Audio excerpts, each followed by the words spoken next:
this as Data Goes Ballistic. Part 14. Boring, but clean. Unperturbed.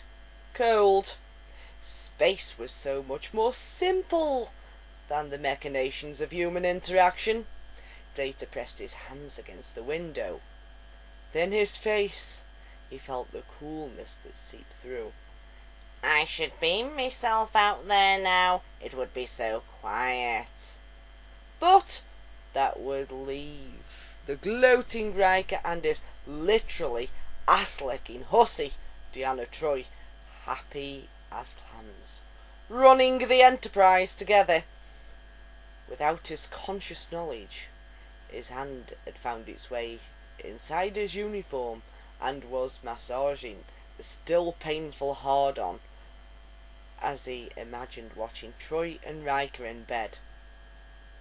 In his sad fantasy, Troi debased herself for Riker in every way, worshipfully. So grateful to be able to sleep her way to the top. Slowly, he came out of it. Blinking, he straightened his trousers and closed the viewpoint cover. Only then did he see the security guard near the door, trying to watch without looking like he was watching. Well, I've done nothing illegal in this room. However, his face was gold with embarrassment as he left, and he saw the officer writing on his pad. Data walked aimlessly through the corridors for a while until he realised his actions would seem strange. He knew he could have privacy in his quarters, but he would feel imprisoned there. He let his subconscious choose a path for him and ended up once again at Bruce Maddox's lab. To Data's surprise, the doors opened at his approach and he saw a dim light burning in the back. Irrationally, he was drawn to it. A figure was seated at the table. Maddox. Data jumped, knocking something off the desk with a sharp clack. Maddox turned. Hello, Data. He did not look surprised, almost as though he was expecting a visit. Commander? Deanna was at the Vulcan Academy with me. When I heard she was to board the Enterprise at Starbase 173, I just had to come along back. Then we got the message en route about Captain. I called my contacts here and got the full story. Needless to say, I was surprised to find out about the break-in and about the theft of my nanocutter. He rose and took a step closer to Data. They found no DNA evidence in here. Did you know that? I'm aware of the salient facts regarding the investigation. A slight unease began to build inside Data. Maddox walked over to the tile Data had cut to escape. Interesting about this floor tile here. It was cut exactly in half. I mean to the nearest millimetre. Funny that anybody would happen to do that. Don't you agree? I have great difficulty determining what funny is, Data answered, non-committally. Yes, I know you have. He turned to face Data.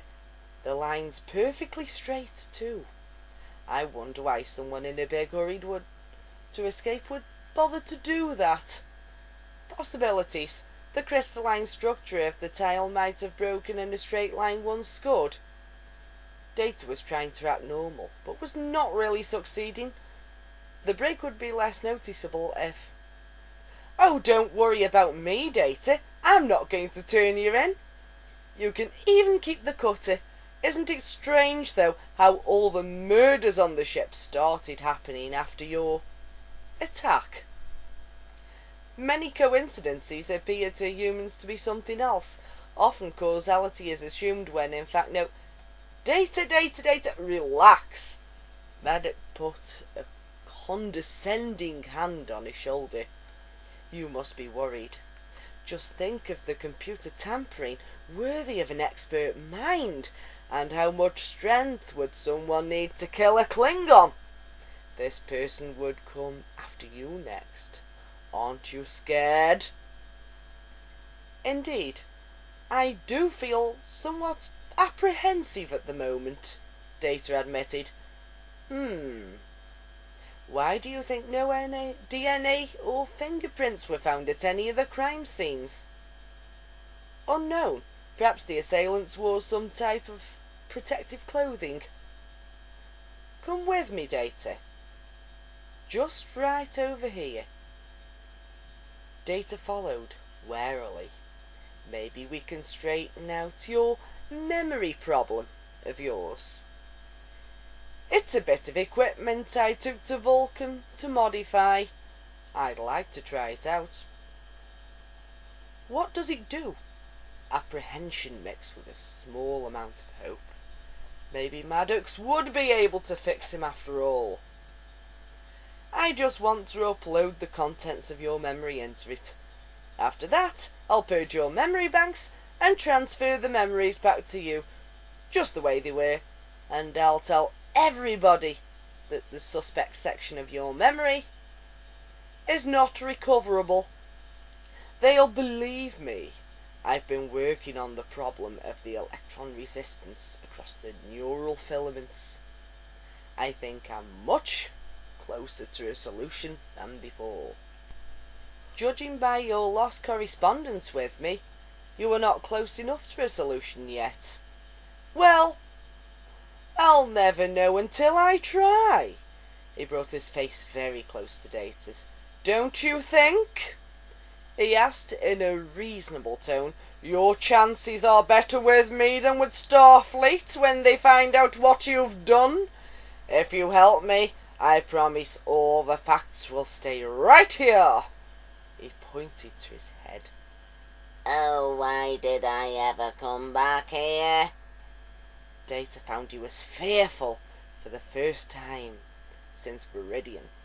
It was an unpleasant sensation, and he felt compelling need to rid himself of it. He noticed his rational self was losing the battle for control again, the battle fought with his impulsive emotions. Dr. Maddox, you may regret trying to blackmail me for a short time.